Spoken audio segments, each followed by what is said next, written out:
congruences as solving equations.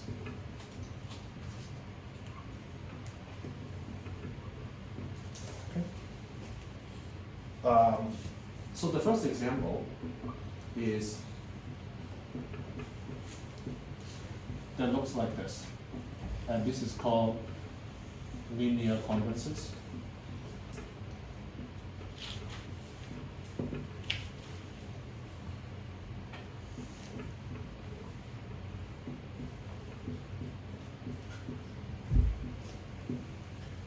So first I want to ask like this, I want to make sure everyone understands what this question is. It basically, we ask kind of what are the x's when you multiply it by 4. On the right hand side, because when 6 is divided by 18, the remainder is 6. Okay? So what we're asking is, what number times 4, when divided by 18, the remainder will be 6. Times 6? Hmm? Times 6? Times 6? Oh, great. I think all of you in the last homework have the same answer, get half of the credit. Okay. So let me just talk about how to find 6 first. Okay, and 6 is not the only answer.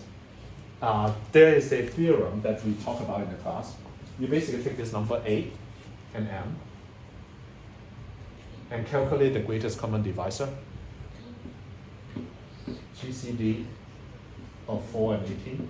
What's the greatest common divisor of 4 and 18?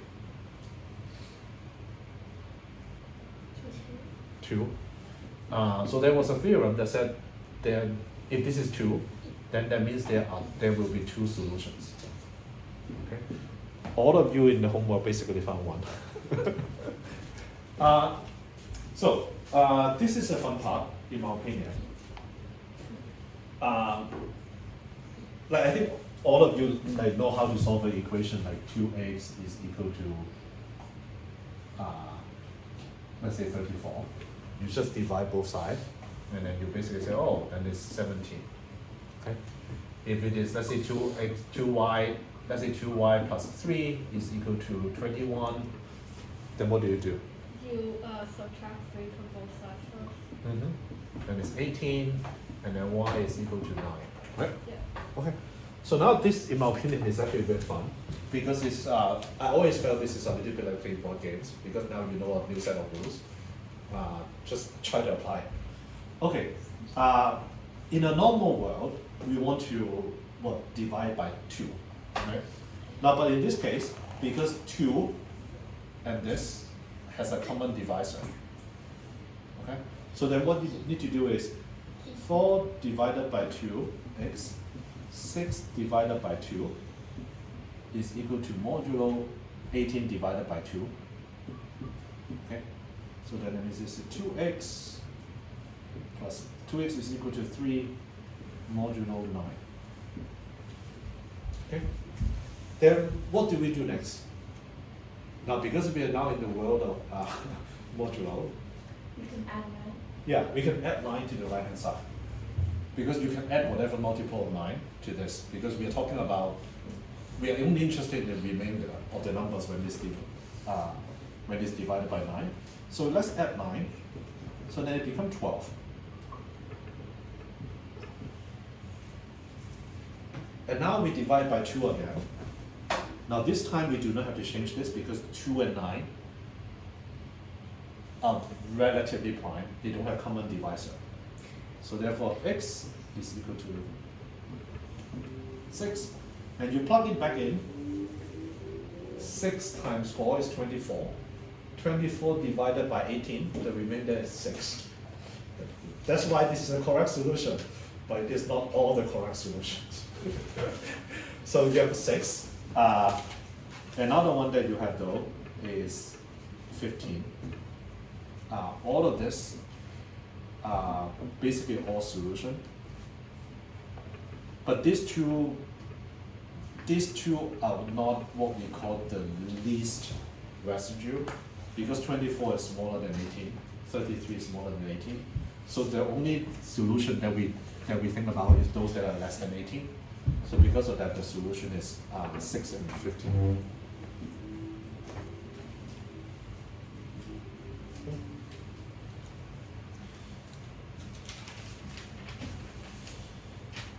Let me see. I'm going to do one more homework problem. So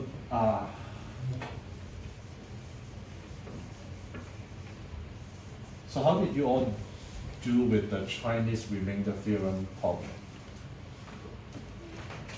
Can anyone say the problem in Chinese?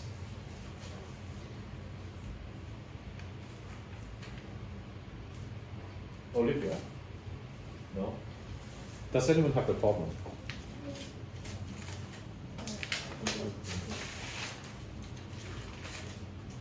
Yeah, I think it's roughly like this.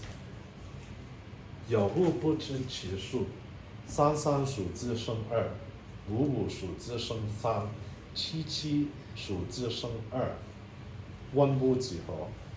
Roughly, it means the following. You have a bunch of, let's say, goldstone or marbles. When you count kind of 3 at a time, in the end there were 2 left. Okay?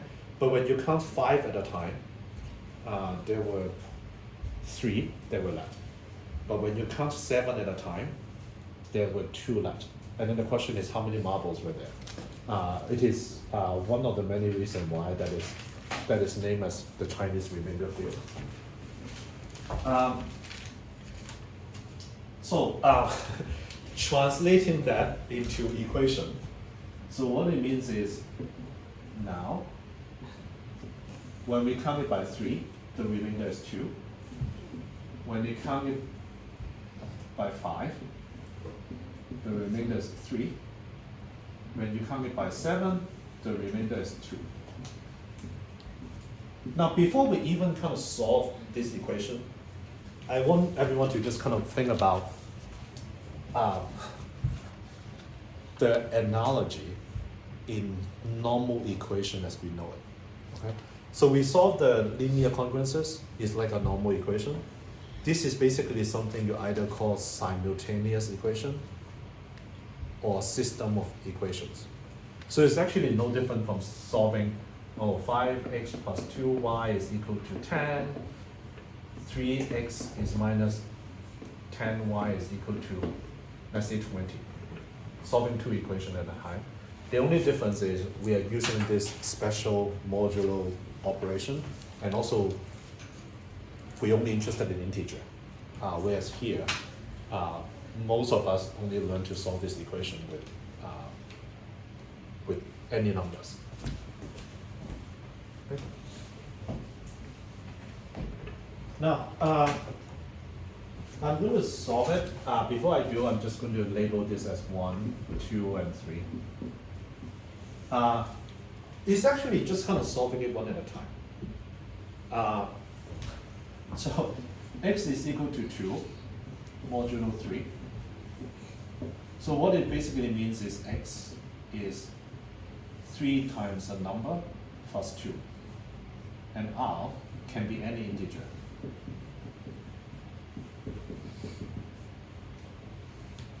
I want to make sure I get a show of hand. Does it make sense to everyone? So basically, if x is a multiple 3 plus 2, then when you divide it by 3, then the remainder has to be 2. Okay? So any numbers that looks like this will satisfy equation 1. Do you agree? Okay. Now, let's kind of substitute it into equation 2. Put this into equation 2. Okay? Then what it becomes is now 3r plus 2 is congruent to 3 modulo 5. You could think of it then about what is the subset of this r that would also satisfy this equation. Because we know any integer that is multiple of 3 plus 2 will solve the first equation, but it's only some of them, not all of them, when divided by 5, will have a remainder of 3. So we now need to solve what r is. Okay, now is the fun time. So this part, we just subtract 2 from both sides. And what do we do next? Olivia, what do we do next?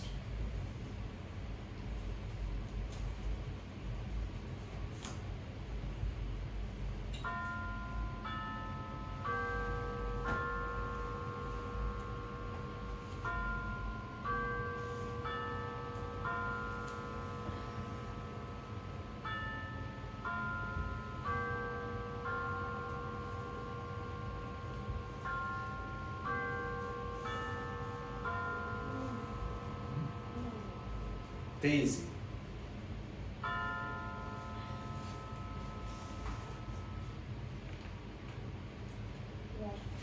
Hmm? To where? Right hand side, left hand side? Okay. Yay. So we add 5, then it becomes 6. Now remember, because we are dealing with the remainder divided by 5. So we can add 5, we can add 15, we can add whatever. Adding 5 is a good choice, because after we add 5, what could we do? We can now divide it by 3. Because 3, and again we need to check, 3 and 5 are relatively prime. So therefore R is equal to 2 modulo 5. Now we just look at this again. So what it means is R is a multiple of 5 plus 2, where t is equal to 0 plus minus 1. Now take a step back. We basically just kind of saying not all R can satisfy the second equation. It's only R that are 2, 7, 12, 17 that will satisfy equation 2. So now we put it back to here. So we basically get some new information. X has to be 3 times R plus 2, which is 15R plus 8, where t is equal to 0. Okay, one last step. So now we know if an integer looks like this, 8, 23, 38, etc., it will satisfy the first 2 equations. But it needs to satisfy the third one as well. So we're going to put it back to the third one.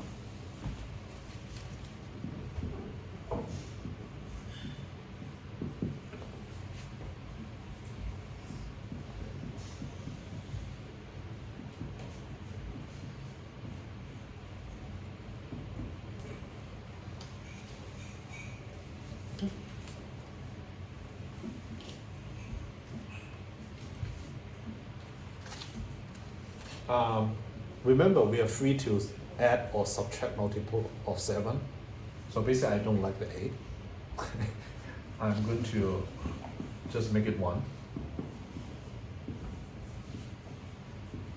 And I now subtract both sides by 1. 15t.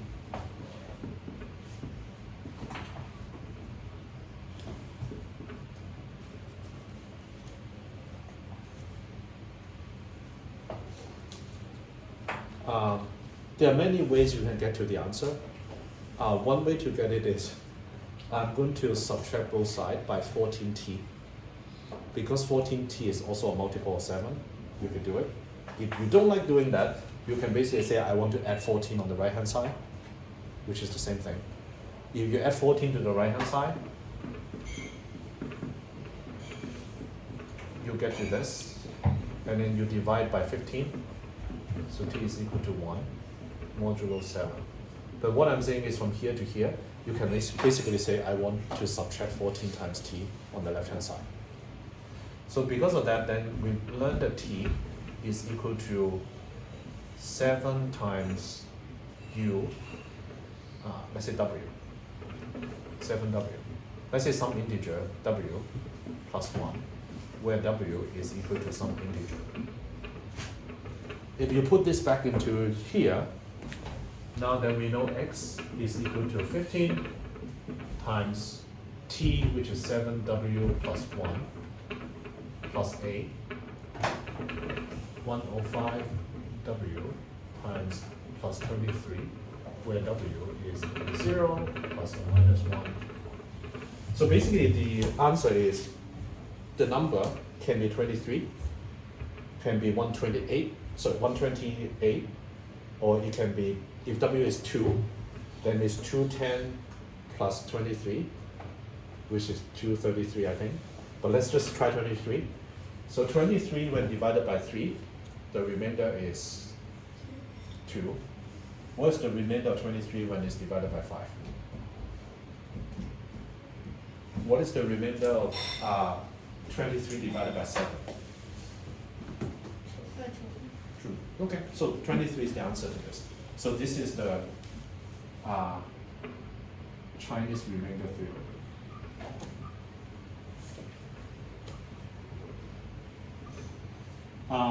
So I won't talk about it. I had an example, but we overread this a little already. So there was an example about how to use the Fermat's little theorem, but we won't cover it. So I think that's it.